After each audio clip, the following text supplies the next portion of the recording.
Some people are born into families that lift each other up, others into ones that clip your wings the moment you show signs of flying. My name's Blake. I'm 34 years old, and for the past 12 years, I've run a small but successful auto repair garage just outside of town. It's not glamorous. I smell like engine oil more days than not, and half my wardrobe consists of branded work shirts with grease stains that never quite wash out. But I built that garage from the ground up, signed my first lease with shaking hands and a used wrench set, and now I employ 4 other mechanics, all of whom rely on me to keep their own families fed. So no, it's not glamorous, but it's mine. Growing up, though, you'd think I was the family embarrassment. I'm the youngest of 3 boys. My oldest brother, Greg, is 39, the golden child, the startup whiz, the one who left our small town for bigger things in the city, and who made sure everyone knew just how much bigger those things were. My parents? They bought into the hype like it was gospel. Greg could do no wrong. When he got his MBA, there was a catered party at the house with engraved napkins and a drinks on Greg signature cocktail. When I passed my ASE certification, my dad gave me a pat on the shoulder and said, "Well, at least you've got a trade." The middle brother, Josh, is 36. He's quieter, works in logistics, married, 2 kids, lives about 45 minutes away. We're not especially close, but he's not cruel, just passive. The kind of guy who fades into the wallpaper during family events and laughs nervously when Greg makes one of his usual snide remarks. Greg's been like that forever, by the way. That smug, upper-hand tone. He once brought his girlfriend, now wife, Celeste, to Thanksgiving and introduced her to my then-girlfriend Sarah by saying, "This is Blake's girl. He fixes cars for a living. If you ever need an oil change or a discount on tires, he's your guy." I could practically see Sarah's face drop. He made it sound like I was a punchline. I pulled him aside afterward and told him to cut it out, but he just laughed, said I was too sensitive, and that I should be proud of being a blue-collar hero. It only got worse after I married Sarah. We had a small wedding. Nothing fancy, just a backyard ceremony with close friends, folding chairs, barbecue, and a rented tent. It was meaningful to us. Honest. Every detail was chosen with care, and we didn't go into debt for it, which felt like a win. Greg? He showed up late, wearing sunglasses, and loudly asked someone, "Is this the rehearsal or the actual wedding?" Then laughed. At the reception, he made a toast, uninvited, and joked that Sarah must really love me if she was willing to marry a guy whose idea of fine dining was a gas station burrito. That one stuck with me, not just because it was cruel, but because he said it in front of everyone, my coworkers, her parents, my friends. I remember standing there, arm around my new bride, forcing a laugh so I wouldn't make a scene on our big day. But inside, I was boiling. Not because I was ashamed of my job. I'm proud of what I do, but because he never saw the person I'd become. Just the version of me that didn't fit into his neatly curated image of success. After that, I started pulling away. I didn't go to every birthday dinner. Skipped a few holiday gatherings. My parents noticed, but they chalked it up to my busy schedule. They never asked why I seemed distant. Maybe they didn't want to know. Or maybe they knew and just didn't care to fix it. Things simmered quietly for a few years. I kept my head down, expanded the garage, hired more help. Sarah and I bought a modest house, adopted a rescue dog named Wrench. I know, and we were content. Not flashy, not rich, but content. Then came Greg's startup, Mavra, some kind of tech platform for remote team-building exercises. Don't ask me how that works. I'm not his target audience, and I stopped pretending to understand his innovations a long time ago. He raised capital from a few angel investors, got some media buzz, even did a podcast. My parents were over the moon. Every call with my mom included some variation of, "Your brother was just featured in that entrepreneurship magazine," or "He's going to be presenting at a conference in New York." Meanwhile, I was getting brake fluid on my jeans and making sure an elderly woman's AC worked in her 2009 Corolla during a heat wave. Again, no shame in it. But the contrast? It was always thrown in my face. Then, 2 months ago, Mavra crashed. Hard. Apparently, the market shifted, funding dried up, one of the big backers pulled out, and Greg, Mr. Visionary, had put more of his own money into it than he let on. A lot more. Suddenly, he was facing bankruptcy. Celeste left him temporarily to stay with her sister for space. And Greg, well, he spiraled. And that's when the phone call started. Not from Greg. From my parents. It started subtly. My dad called one afternoon while I was at work and asked if business was still good. I said yeah, we were steady, booked a week in advance, even looking at expanding the back half of the shop into a second bay. He made a weird humming sound and said, "Glad to hear. It's important to have assets during tough times." Didn't think much of it. Until my mom called 2 days later and mentioned, almost in passing, that Greg was going through a rough patch and could really use a strong support system. She asked if I'd thought about investing in anything lately. I said no. I was saving for a new lift for the garage. She sighed like I'd just said I was buying scratch-offs with my life savings. Then Josh texted me. Just a simple, "You should call Greg. He's not doing great." I asked if he was okay. Josh said, "Not really. Mom and Dad are worried." But again, no direct ask. Just vibes. Guilt. Then Greg himself finally called. The voicemail was classic him.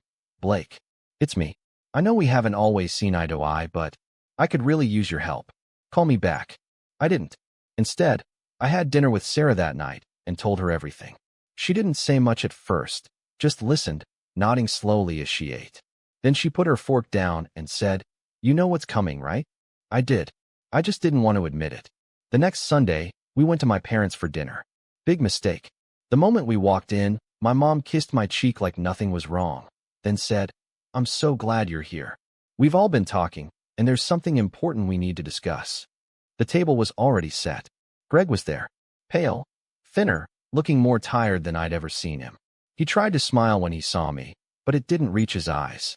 Josh and his wife were already seated, looking anywhere but at me.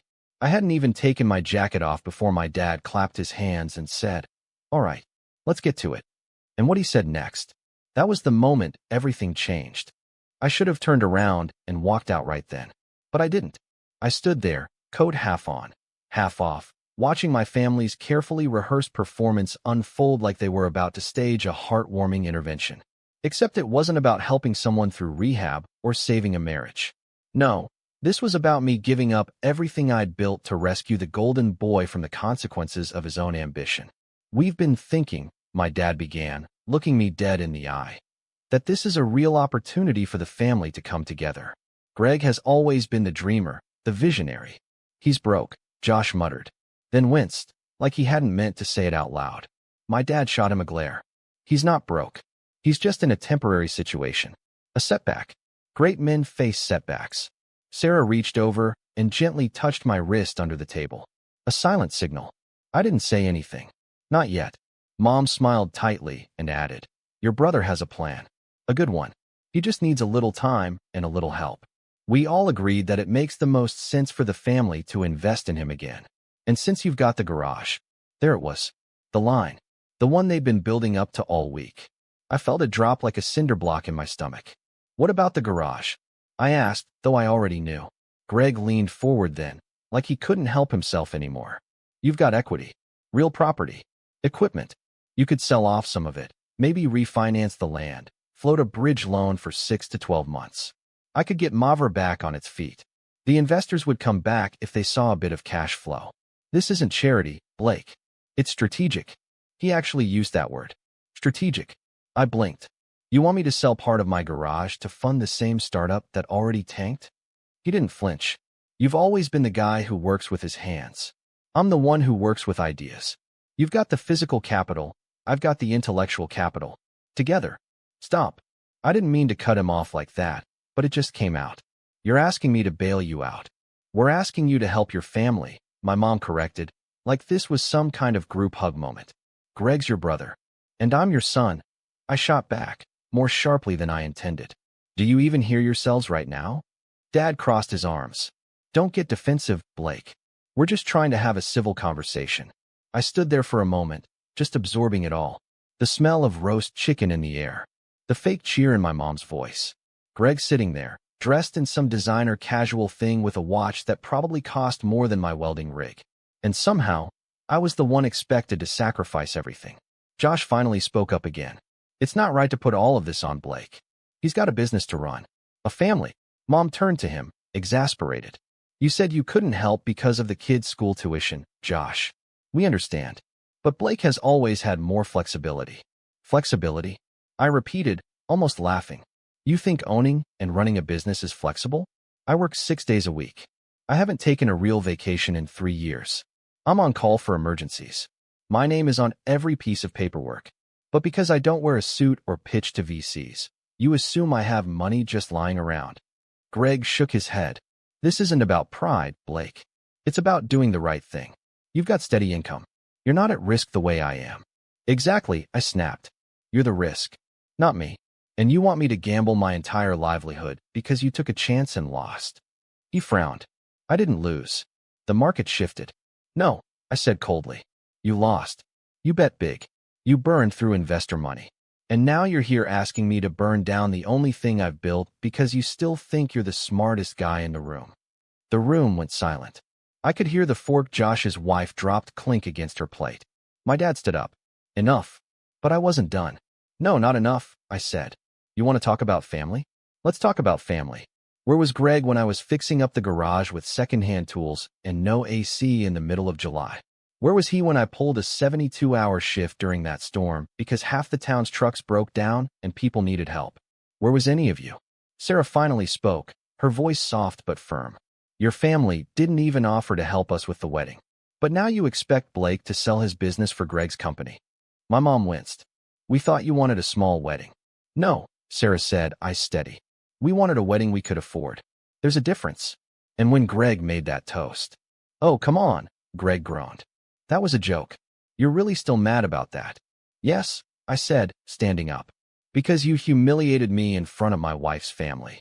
And you've never once apologized. Greg looked at our parents for backup. This is exactly the kind of chip-on-the-shoulder thinking that keeps him from growing. He's always been small-minded. And that was the breaking point. I saw red, not in the violent sense, but in that painful, boiling, clarity kind of way. My whole life, Greg had treated me like I was second tier, and my parents had let him. No, they'd encouraged it. They made excuses, smoothed it over, acted like it was my fault for not being more ambitious. I'm done, I said quietly.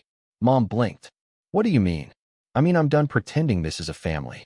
You don't respect me. You don't respect what I do. And now, you expect me to sacrifice everything so Greg can try to play Silicon Valley again. Dad looked furious. You're being dramatic. No, I said. I'm being honest. And maybe for the first time in my life, I'm choosing myself. Greg stood up too. You're going to regret this, Blake. I'm telling you, this could have been a great opportunity for all of us. I don't need your opportunities, I said. I've already got something you'll never have. He narrowed his eyes. What? Stability, I said. And dignity. With that, I turned to Sarah. We're leaving. She stood without hesitation. We walked out together, coats barely on, leaving the smell of dinner and the echo of stunned silence behind us. As we got in the truck, my hands were shaking. Not from fear, but from release. Sarah looked over at me and whispered, You okay? I nodded. Yeah, for the first time in a long time. I think I am. But that wasn't the end. Not even close. Because the next morning, I woke up to 27 missed calls, for voicemails, and a text from Josh that simply said, You need to see this. And when I did, that was the moment it stopped being personal. That was the moment it became war. I'll never forget what it felt like that morning. Waking up in a daze, sunlight creeping through the curtains, the smell of fresh coffee wafting from the kitchen, and Sarah humming to herself like everything was normal. But my phone told a different story. 27 missed calls. For voicemails. And one text from Josh.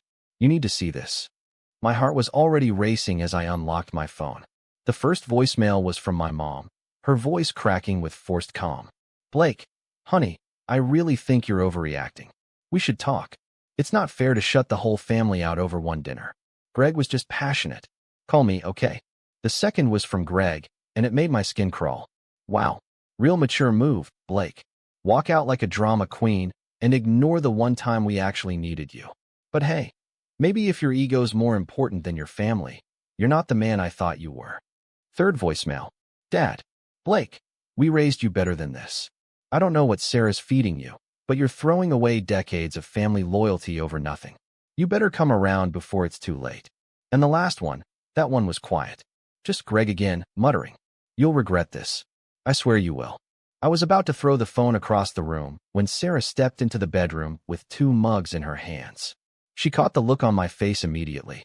What happened? I showed her Josh's text. We opened it together. It was a screenshot. A Facebook post. From my mother. The caption read, "Some people only show up when they need something, but disappear when we need them. Family is supposed to be forever. Greg is going through the worst moment of his life, and his own brother chose pride over love. Disappointed doesn't even begin to cover it." Underneath, dozens of comments. Family friends. Distant cousins. Church ladies who once brought us baked ziti after my granddad died. All of them weighing in, some tagging me. Praying for Greg. So sorry your other son turned his back on you. Blake was always a little distant, wasn't he? God sees who's loyal. I just sat there. Stunned. Heart pounding. Cheeks burning. Sarah scrolled through the comments. Jaw tightening with each swipe. "They made it public," she whispered.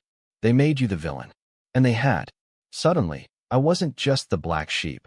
I was the selfish traitor who abandoned his family when they needed him most. My reputation? Trashed overnight. I got dirty looks at the grocery store. One of my longtime clients, a guy named Ron who brought his work van in every other month, called and canceled an appointment. Said he was rethinking who he did business with. It was like a slow bleed. Not dramatic, not explosive. Just cuts. Little ones, one after another. Until I started to feel it. The isolation. The doubt. The quiet, creeping voice that asked, what if they're right? I still showed up at the garage every day. Still opened at 7 a.m. Still worked through the oil changes and brake jobs and busted radiators. But it was different now. I was distracted. My hands shook sometimes. I snapped at my texts more than I should have. A few customers ghosted me without a word. Then came the worst hit. My lease renewal. I'd rented the garage space from the same guy, Hank, for over a decade. Never missed a payment. We had a good relationship. Handshakes, not contracts. But when I reached out that month to renew, his tone had changed. "I've had other offers," he said on the phone. Bigger ones. From a dealership group looking to expand. I felt my stomach drop. "I've been here 12 years, Hank." "I know, son. But times are changing. They're offering triple." I didn't blame him. Not really. It was business. But I hung up that day with the sickening realization that I might lose everything.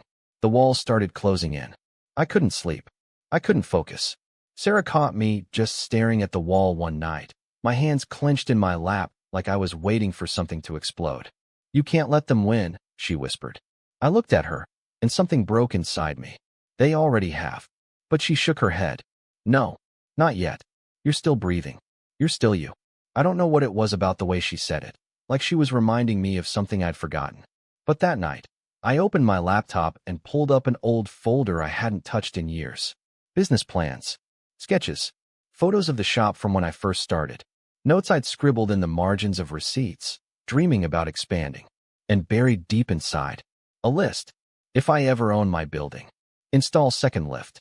Expand waiting area. Offer loyalty program. Add coffee station, Sarah's idea. Paint the garage doors red. It hit me like a punch to the chest.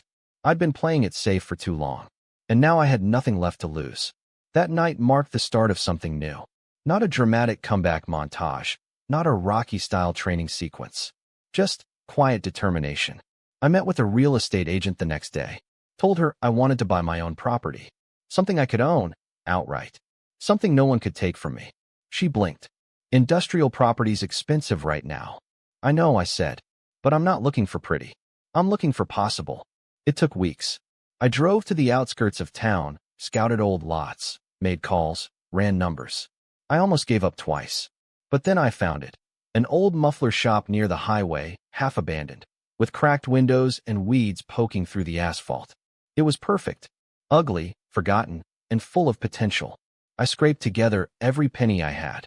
Took out a small business loan. Liquidated my emergency fund. Sarah backed me every step of the way, even when it meant canceling a planned vacation and cutting back on every non-essential. We bought it. Blake's Garage 2.0. I didn't tell anyone, not even my techs at first. I spent nights and weekends fixing it up. Painted the walls myself. Sanded the floors. Hired a guy from church to rewire the lighting. Installed a second lift with help from my buddy Tom, who accepted pizza and beer as payment. It was slow. It was brutal. But it was mine. I moved operations over gradually, offered discounts to loyal customers to follow me, and started rebuilding my client base from the ground up. I even set up a little coffee corner in the waiting area, Sarah's touch, and a sign over the front door that read, "Built, not borrowed." And people noticed. Not just the quality of work, but the care, the pride, the story. Turns out, authenticity goes a long way. One customer left a glowing review on Yelp about how I personally stayed late to fix her car before a road trip. Another posted a picture of the shop's new sign, calling it a hidden gem with heart. Then the local paper did a feature on small business owners bouncing back after setbacks. And somehow, they found me. I told them the truth. No drama, no dirt. Just that I came from a family where success looked a certain way, and that I had to learn to define it for myself. The article went semi-viral in town. And just like that, the tide turned. People started showing up, not just for repairs, but to support someone they saw as real. Old friends reached out. Clients returned. Even Ron, the guy who bailed, called to apologize and asked if I'd look at his brakes. And through it all, I didn't hear a peep from my family. Until one day, 6 months later, I got a letter, handwritten, from Greg. I almost didn't open it. But curiosity got the better of me. The letter was short, just a page. But the final line stuck with me. "You might think I've lost everything. But the truth is, I never had what you built. I see that now. Greg." I didn't reply, not because I hated him, but because I was finally at peace. Finally free. But remember when I said that wasn't the end? Yeah, that's because the real payback was still coming. Because just when I thought I'd rebuilt my world quietly, privately, something happened. Something big. And this time, everyone would see it. By the time fall rolled around, the trees were changing colors, and so was everything else in my life.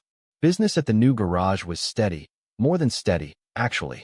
I had to hire 2 more techs just to keep up with the flow. People liked the story. Like me, I guess. The article in the local paper had legs, and someone on Twitter reposted it with the caption, "Support your local mechanic. Blake's garage is the real deal." It exploded from there. A week later, a TikToker rolled through with a busted muffler, filmed the whole experience. Me personally walking him through the process, shaking his hand, handing his keys back with a smile. And by the next morning, I had over a dozen new appointments booked online. Our little booking software couldn't even keep up. But the biggest change? I stopped apologizing for who I was. I stopped dressing up for holidays just to look successful. I stopped saying just when I told people I was a mechanic. I stopped ducking family conversations out of guilt or obligation. Sarah called it my second engine. Like I'd rebuilt myself with new pistons, better fuel lines, and a turbo system running on peace of mind and spite. Spite, I've learned, is underrated. It was sometime in late October when I heard from Josh again. We hadn't spoken much since the dinner disaster. He'd sent a few texts here and there, updates on his kids, a thumbs-up emoji when the newspaper article went live, but he'd mostly kept out of the fray. That morning, he sent me a message that simply read, "You'll want to see this." Attached was a flyer. A digital one. Clean, modern font. Sleek branding. Mavra. The future of remote collaboration. New vision. New team. New launch. December 3rd, local investor gala and relaunch party. Hosted at the Glass House Pavilion. Keynote by Greg Turner. I blinked at the screen. Read it again. Greg was relaunching Mavra. The same company he begged me to save. The one that blew up in his face. And he was throwing a gala? I don't know what got to me more, the audacity, or the fact that he had the nerve to use the same name, same logo, same smug tone, as if none of it had ever happened. I called Josh. He picked up on the second ring. "Hey, you serious about this flyer?" He sighed. "I got it from Mom. She sent it to the whole family group chat." Said Greg's bouncing back better than ever. "Group chat I'm not in, I'm guessing. You were removed." Quietly. After the dinner. I nodded to myself, jaw tightening. "Is he getting new investors?" I asked. "Looks like it. Word is he found a smaller firm, some real estate guys pivoting into tech. But they're local, trying to make a splash. That's what the gala's for." Something about it didn't sit right. The timing, the location, the image of it. Greg wasn't just relaunching a company. He was relaunching his reputation. And he was doing it in my town. The same town where he dragged my name through the mud. Where he poisoned my reputation. Where he let our parents humiliate me publicly while he posed like a fallen hero. Sarah walked into the room just as I hung up. "What's wrong?" I told her. Showed her the flyer. Watched her eyebrows rise slowly. "So he's back to playing king," she said. "Yeah." She sat across from me, sipping her tea. Are you going to the gala? I laughed. What, crash it? Walk in with a wrench over my shoulder and remind him how this all started? She tilted her head. Not a terrible idea. I grinned. But then I stopped. Because something in me shifted. Not in the petty way.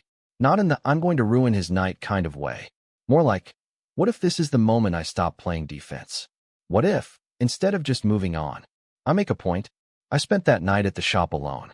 Sarah had gone to visit her sister, and I stayed late, walking the perimeter of the new space, staring at the walls, the floors, the lift I installed myself, the spray-painted Blake's Garage sign that hung from the front awning. Everything smelled like rubber and coffee and ambition. Then I sat down at my desk and opened my laptop, and I started planning. Step 1 was simple: get in the room. The gala was invite only, black tie, RSVP through Mavra's website. So I RSVP'd. Not as Blake from Blake's Garage. No, I created a dummy LLC, something quiet, clean, tech-sounding. Torque Ventures LLC. I figured it was poetic. A little wink to what I actually did. I bought a $120 suit, rented nice shoes, and cleaned up my beard. Sarah was all in the moment. I told her. You're going to look so out of place in that room, she said. I smiled. That's the point. Step 2, gather information. I started talking to people. Quietly. Reached out to clients who worked in local business. One guy, Larry, who owned a security firm, had been approached by Mavra for private event coverage. Another, Jenna, ran a catering company that Greg's team had hired for the food. Both let things slip. Greg was trying to impress a very specific investor that night. A regional venture capital guy named Pierce Rowland, known for turning mid-sized startups into acquisition bait. Greg had apparently been courting him for months. This gala, it was his big swing, which meant I knew exactly where the pressure point was. Step 3, gather allies. I called Josh again. I'm going to the Mavra event, I said. Bull, I need a favor. He hesitated. I've got my kids that weekend. It's one night. I just need you to get me something. What? A list of attendees. He exhaled. You know I'm not really a part of Greg's thing, right? But Mom is. Josh sighed. All right. I'll see what I can do. 2 days later, he texted me a PDF. List of 117 confirmed attendees. A mix of local business people, influencers, reporters, and a handful of investment scouts. Perfect. I highlighted 2 names, Pierce Rowland, and a woman named Linda Vance, a mid-tier tech journalist who ran a popular newsletter called Second Wave Startups. She was known for sniffing out red flags in recycled companies. I had a feeling she'd appreciate what I had to offer. Step 4, compile evidence. I spent the next week documenting everything. Mavra's original failure, the bankruptcy filings, the unpaid invoices I'd found online from former contractors, a series of now-deleted tweets where Greg blamed lazy devs and market sabotage for the crash. Then I pulled together screenshots of the Facebook smear campaign my mom started. The narrative? A startup founder who burned his last company to the ground, begged his working-class brother for a bailout, then publicly humiliated him when he said no. I packaged it all into a sleek, discreet PDF, titled, Rebuilt Reputation or Recycled Failure. A cautionary tale. Final step? Wait. I knew I only had one shot at this. If I came in too hot, I'd look bitter. Too soft, and they'd ignore me. I needed to pick the exact moment where Greg's ego was at full volume, when the lights were brightest and he was in the spotlight. I had to let him feel like he'd won. So I waited. December 3rd. The Glass House Pavilion. It was a rainy night, and the venue shimmered with reflections from the city skyline. Tuxedos, champagne, fake smiles. I walked in, nodded at the bouncer, handed over my Torque Ventures LLC invite, and stepped into the lion's den. And there he was, Greg, wearing a midnight blue suit, holding court near the bar, laughing too loudly at his own joke. He didn't recognize me at first, but oh, he would. I mingled, listened, watched, waited, and then, just as Greg took the stage to deliver his keynote speech, I reached into my pocket, pulled out 2 envelopes, and handed one to Linda Vance. The other went to Pierce Rowland, and as Greg cleared his throat, smiling like he was untouchable, both of them began to read. And that was the moment the wheels started turning. The sound system crackled slightly as Greg took the stage, bathed in that soft blue uplight venues love so much, designed to make someone look expensive. He tapped the microphone once, leaned in, and delivered his opening line with all the smug confidence of a man who thought he'd already won. Good evening, everyone. My name is Greg Turner, founder and CEO of Mavra, and tonight marks not just a relaunch, but a rebirth. Polite applause followed. A few nods, some champagne sips. Investors settled in, attention fixed. I stayed near the back of the room, just out of the spotlight, nursing a ginger ale in a rocks glass to look the part. My suit was still stiff from the dry cleaner. My hands, buried deep in my pockets, were shaking, but not with nerves. It was adrenaline. Anticipation. That quiet hum you feel right before something irreversible happens. I watched Linda Vance lower her envelope halfway through Greg's second slide, her expression unreadable. But her eyes kept flicking between him and the pages she held. She was scribbling something in the margins. Pierce Rowland, sitting 2 rows from the stage, wasn't even pretending to hide it. His head was tilted down, flipping through each page slowly. His assistant, a younger guy in horn-rimmed glasses, leaned over once to whisper something. Then they both stopped watching the presentation altogether. Greg didn't notice. Of course he didn't. He was in his element, pacing the stage, spouting off buzzwords, name-dropping defunct tech accelerators he once networked with at a conference in Austin. I counted at least 4 slides that had graphs with no data, just upward trending arrows and vague labels like user synergy growth and projected Q2 pivot efficiency. Then came his favorite part, the resilience narrative. He lowered his voice, got that rehearsed tremble in his tone. Last year, Mavra hit turbulence. But like all great ventures, we used failure as a foundation. I learned. I rebuilt. I sacrificed. Sacrificed? I felt my jaw tighten. He kept going. And through that storm, I leaned on the people who truly believed in me, my family, my investors, my mentors. And I want to especially thank those who stood by me when others walked away. Sarah, standing a few feet behind me, quietly slipped her hand into mine. Neither of us said a word. We didn't need to. We were here. We'd waited. And now, the trap was about to spring. Greg wrapped up the presentation to a soft round of applause, more polite than enthusiastic. He flashed that signature grin, the one I'd seen since we were kids, the one that always said I got away with it again. But this time he hadn't. Within 15 minutes, Linda Vance was gone. She didn't even stop to eat.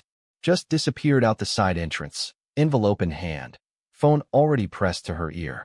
I would find out later that she went straight to her hotel room, started drafting a newsletter that would hit 40,000 inboxes the next morning. As for Pierce, he stayed. But he didn't clap. He didn't smile.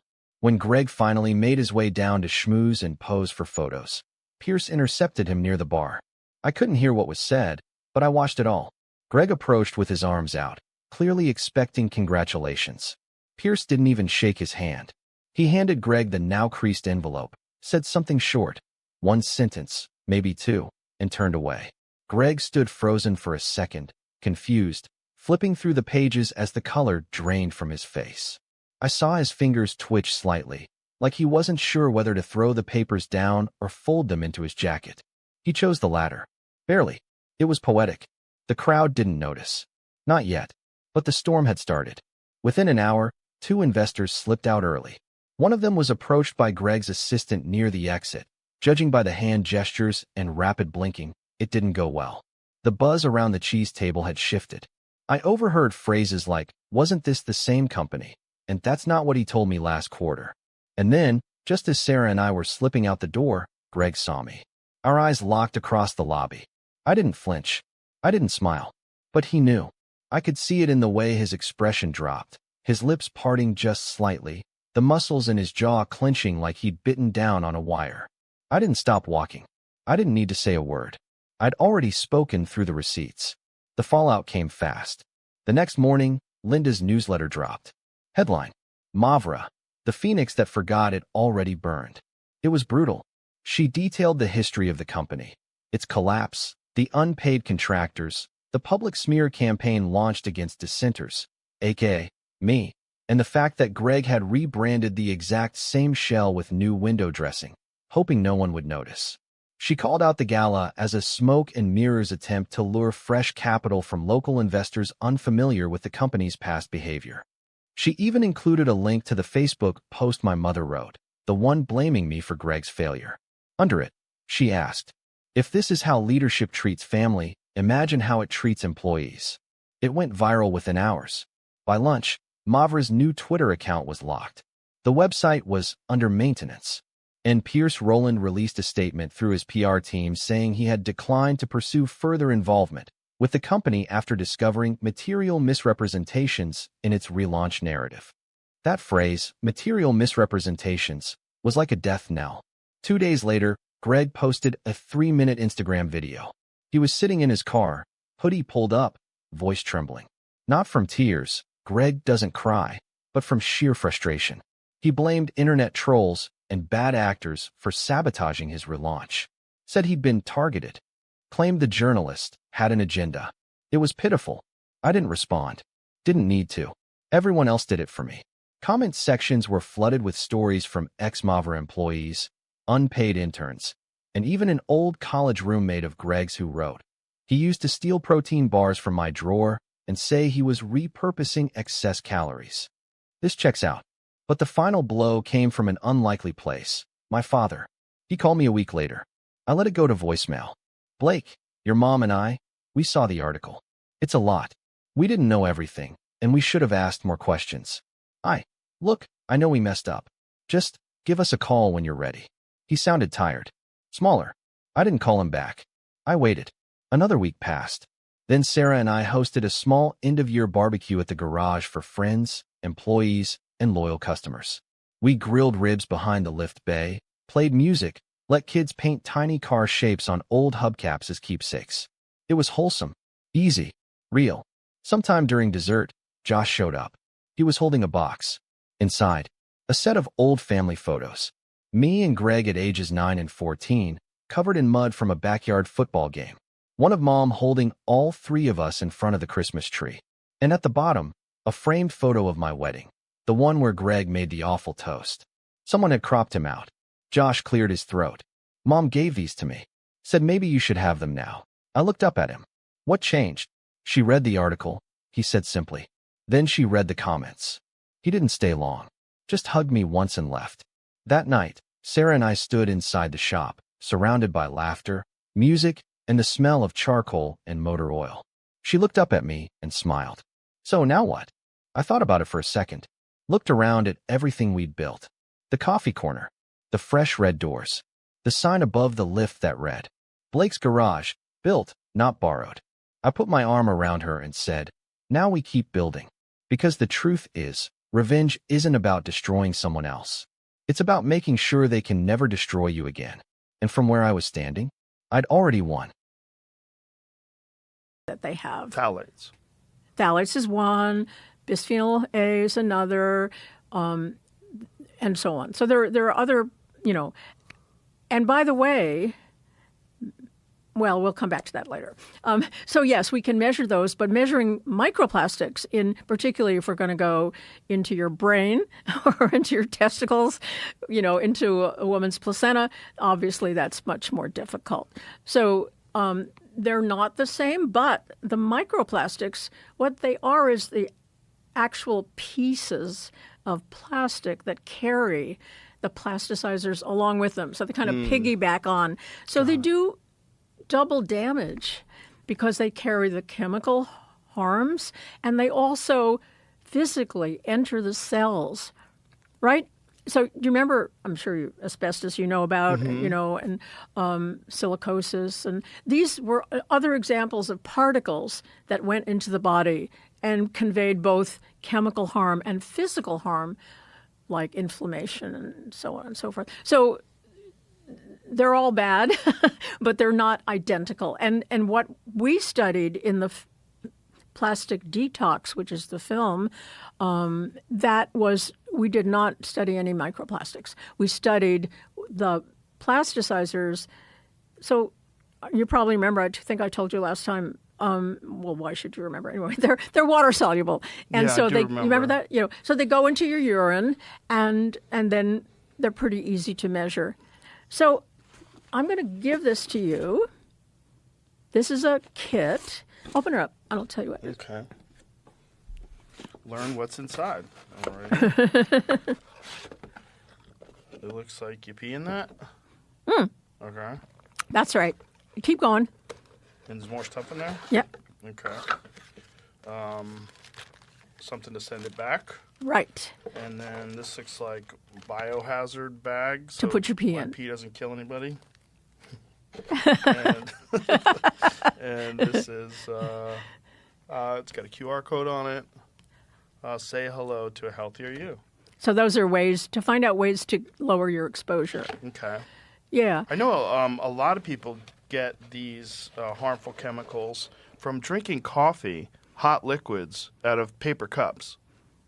Yeah, from the paper cups that are lined with, for example, bisphenols. But the coffee itself is made most coffee makers contain a lot of plastic also. So it comes in both the cups and in the device that's making the coffee. We use metal and That's just good. make a French Yeah, press. yeah, I do yeah. that at home too. I got rid of my plastic coffee machine. Me too. I was thinking about it. I was like, why am I pouring hot water into this Right? plastic thing? Yay! That can't be good. Yeah, and it doesn't taste as You're good. learning. French press tastes better anyway. So here's my suggestion. If you're willing to do this. I am willing to do this. You are. Good, Yes. cool. So not hard. Okay. Pee in the cup, send it in. Then Got it. my colleague Genoa and her team will analyze it for not everything in the world, but the bisphenols, the phthalates, and the parabens. Okay. That's what they're going to be adding pesticides soon, and that would be great to have that as well. Then, if you want to go to phase 2, I have some things here that you could swap in your kitchen, and you could go to that QR code and find out other things that you could reduce. And then, if you wanted to, we could send you another kit, and you could see if your levels changed. Okay. You want to do that? I would love to do that. Yeah.